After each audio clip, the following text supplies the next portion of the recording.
নমস্কার, রাজুলের বাবা বলছি। আজকে ৭ই জুন, ১১ মাস রাজুল চলে গেছে আমাদের মধ্যে থেকে। কিন্তু রাজুল বিচার পাবে এই আশাটা আমাদের মধ্যে আছে, কারণ ভারতীয় বিচার ব্যবস্থার ওপর পূর্ণ আস্থা আমাদের আছে এবং সেই মতোই আমরা এগোচ্ছি।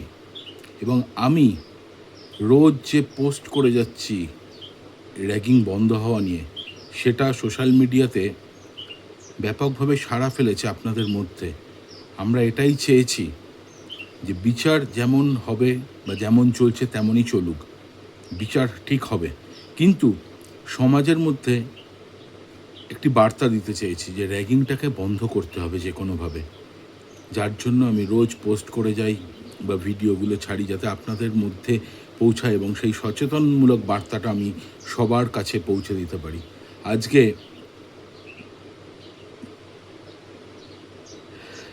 কিছু কি বলি বলুন তো, আজকে 11টা মাস কিভাবে যাচ্ছে আমাদের ওপর দিয়ে বা আমার পরিবারের ওপর দিয়ে, সেটা আমরা জানি।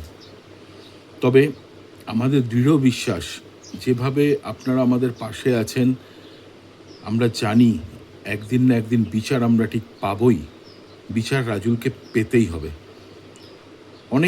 অনেকে না, বেশ কয়েকজন বলে যে সোশ্যাল মিডিয়াতে পোস্ট করে কিচ্ছু হবে না, বিচার কিচ্ছু হবে না। আমি জানি সোশ্যাল মিডিয়া তো আর বিচার কোর্ট নয়, যে বিচারালয় নয় যে বিচার দেবে, কিন্তু সোশ্যাল মিডিয়ার মাধ্যমে পৃথিবীর প্রতিটি কোনায় কোনায় পৌঁছে যাওয়া যায় সেই বার্তাটা দিয়ে যে র্যাগিংটাকে বন্ধ করতে হবে।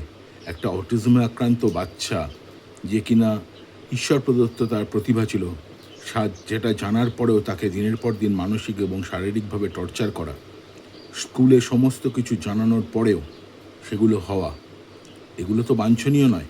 যার জন্য আমি প্রত্যেকটা দিন, প্রতিটা মুহূর্তে র্যাগিংয়ের বিরুদ্ধে প্রচার করে যাব। আপনারা সাথে থাকবেন, কারণ আমাদের হারাবার আর কিচ্ছু নেই।